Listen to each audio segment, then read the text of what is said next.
South के एक राजनेता हैं दयानिधि मारन। पिछले दिनों उन्होंने एक स्टेटमेंट दिया बिहार के लोगों के लिए जो बाहर के प्रदेशों में जाकर जीविकोपार्जन करते हैं। उनका कहना है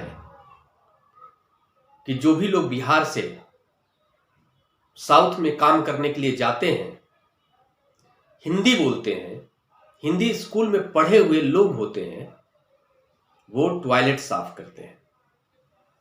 सबसे पहले मैं इस स्टेटमेंट का घोर निंदा करता हूं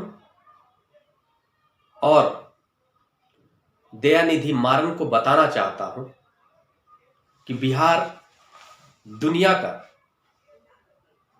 वो राज्य है जहां पर विश्व की सबसे पुरानी जो सभ्यता है, उन सभी सभ्यताओं में से बिहार की सभ्यता सबसे पहले विकसित हुई।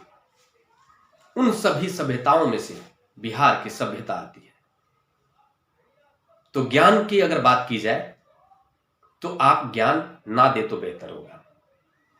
बिहार के ज्ञान को नापने की कोशिश ना करें तो बेहतर होगा। बिहार विश्व का वो जगह है जो दुनिया के लोग ज्ञान पाने के लिए आते थे। तो उस पर मैं विशेष जाना नहीं चाहता हूं, ना ही आपको डिटेल में बताने की आवश्यकता है।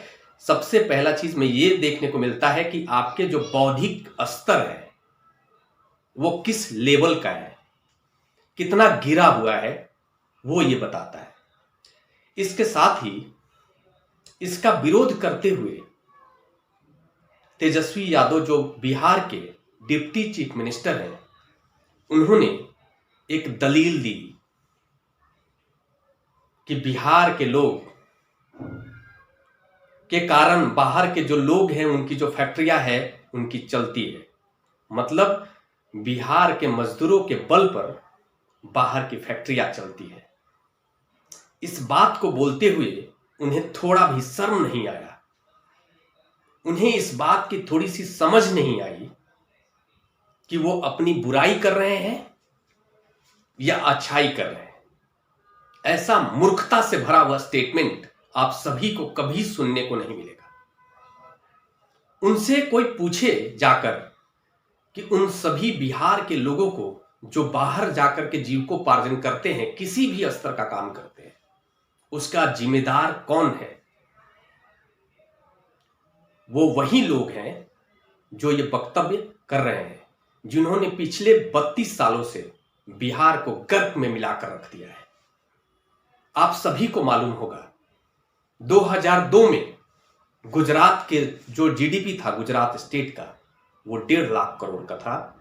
और उस टाइम जब मोदी जी चीफ मिनिस्टर बने और अगले 20 सालों में जिस तरह से गुजरात प्रगति किया गया, आज 18 लाख करोड़ के आसपास गुजरात का जीडीपी है।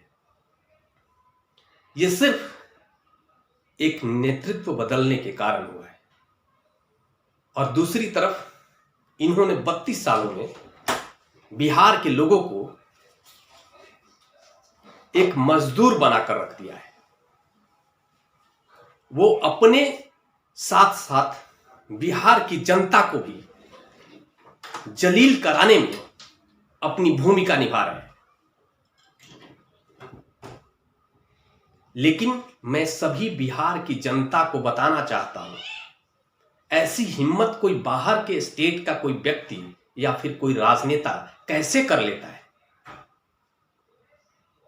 ऐसी हिम्मत पैदा करने का जो श्रेय है वो हम सभी को ही जाता है।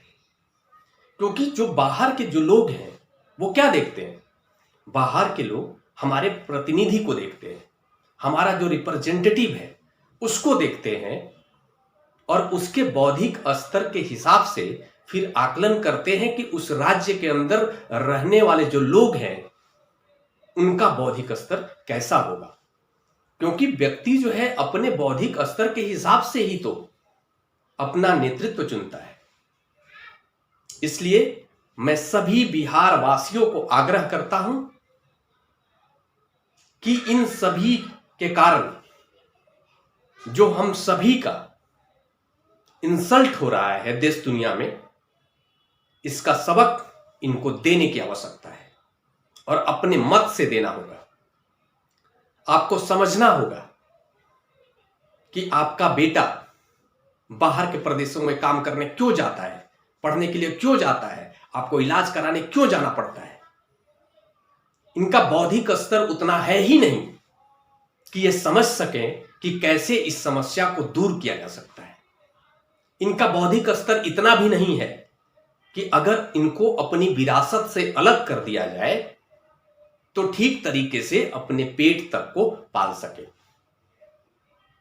बड़ा ही दुर्भाग्य की बात है कि 13 करोड़ लोगों के जीवन से संबंधित जो जिम्मेदारी है, जीवन को आगे ले जाने की जिम्मेदारी है, वो एक ऐसे व्यक्ति के हाथ में है जो खुद, अगर उसको लालू प्रसाद यादव जी के बेटा से अलग करके देखा जाए तो उसकी इतनी भी क्षमता नहीं है कि वो खुद का अपना जीवन यापन ठीक तरीके से कर सके। ये बहुत ही दुर्भाग्य की बात है।